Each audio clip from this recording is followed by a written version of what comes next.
श्री कृष्णाय नमः। श्री गोपीजन वल्लभाय नमः। श्रीमदाचार्य चरण कमलेभ्य नमः। श्री गुसाई जी परम दयालवे नमः। श्री गुरुवे नमः। अपने माथे बिराजता सेव्य स्वरूपाय नमः। सर्व वैष्णवने जय श्री कृष्ण।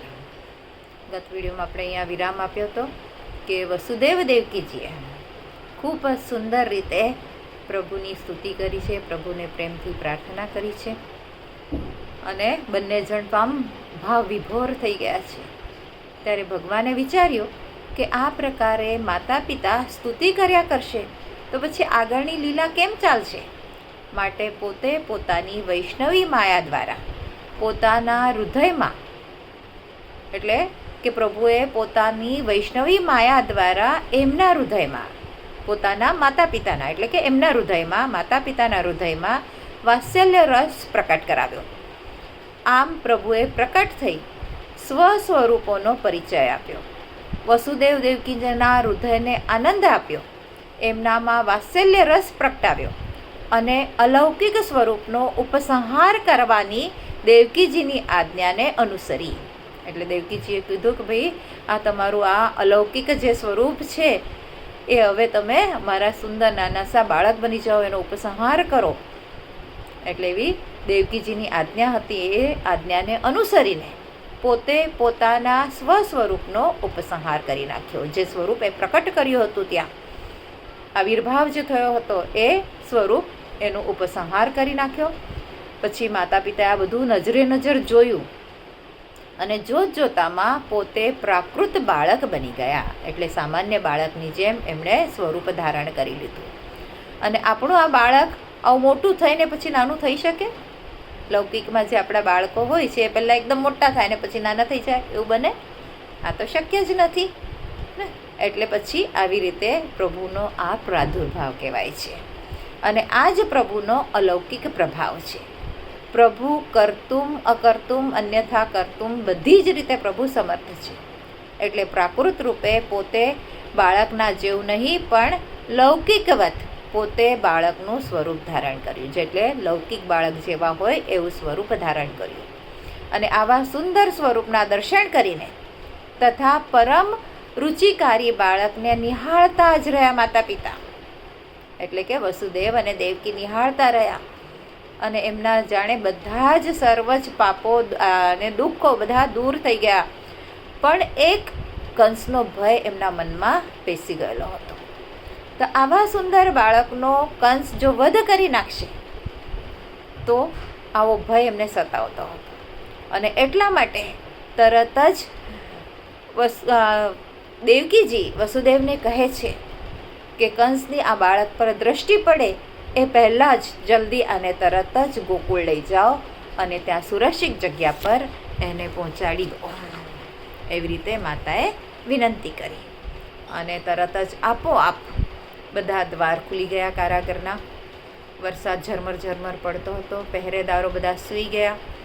શ્રી વસુદેવજી બાળકને એક ટોપલામાં લઈને ગોકુળ માટે યમુનાજી તરફ ચાલી નીકળ્યા. યમુનામાં ખૂબ જલ આવ્યું હતું. ઝરમર ઝરમર વરસાદ પણ પડી જ રહ્યો હતો. વસુદેવજી યમુનાજીના કિનારે આવ્યા.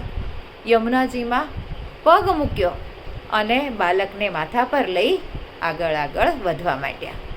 અને પ્રિયતમને પામવાની તલસાટમાં, આનંદના ઉન્માદમાં આવી આ ચતુર્થ પ્રિયા પ્રભુની યમુનાજી બંને કાંઠે વહેવા લાગ્યા, જાણે કે પૂર આવ્યું હોય. હા, આ તો ખરેખર જ પૂર હતું. પણ એ પૂર શાનું? તો પ્રેમનું પૂર હતું, આનંદનું પૂર હતું. પ્રભુને બાલક રૂપે પધાર્યા જોઈ સ્વામીના દર્શન કરવા માટે શ્રી યમુનાજી લાલાયિત થઈ ગયા હતા અને ધીરે ધીરે પ્રભુની પાસે આવવા માટે ઉપર ઉપર ઉપર વધવા લાગ્યા. આ જોઈ વસુદેવ ચિંતિત થઈ ગયા. વિચાર કરવા લાગ્યા કે હવે અત્યારે આ વિધાતાએ એવું તે શું વિધિના લેખ લખ્યા છે કે આ પૂર આટલું બધું વધતું જાય છે, પાણી વધતું જ જાય છે. અને યમુનાજીને ઉપર આવતા જોઈ પ્રભુએ પોતાના પગ છાબમાંથી બહાર કાઢીને એમને ચરણ સ્પર્શ કરાવ્યા. એટલે કે પ્રથમ ચરણ સ્પર્શ અને પ્રથમ દર્શનનો લાભ શ્રી યમુનાજીને મળે છે. અને એટલા માટે જ શ્રી યમુનાજીને પુષ્ટિમાં પ્રથમ સ્થાન પ્રાપ્ત થયું છે. પ્રભુના ચતુર્થ પટરાણી તો છે જ. અને પ્રભુનો સાક્ષાત સ્પર્શ કરીને પછી યમુનાજી નીચે ઉતરી ગયા. એમણે માર્ગ આપી દીધો. બાળક ઉપર વર્ષા ન પડે તેથી શેષનાગે પણ છાયા કરી. અને વસુદેવજી યમુનાજી પાર કરીને ગોકુલ નંદરાયજીને ઘરે પહોંચી ગયા. ત્યાં માયાના પ્રભાવથી નંદ યશોદાજી પોઢેલા હતા. ત્યાં જઈ બાલિકા રૂપી માયાને લઈ આવ્યા. અને પ્રાતકાલ થતાં જ નંદાલયમાં તો જાણે ખૂબ ખૂબ આનંદ આનંદ આનંદ છવાઈ ગયો, વ્યાપી ગયો આનંદ ચારે કોર. આખા ગોકુળમાં જાણે વીજળીની જેમ આ આનંદની વાર્તા પ્રસરી ગઈ. નંદ ઘેર લાલ ભયો, નંદ ઘેર લાલ ભયો, આનંદ ભયો.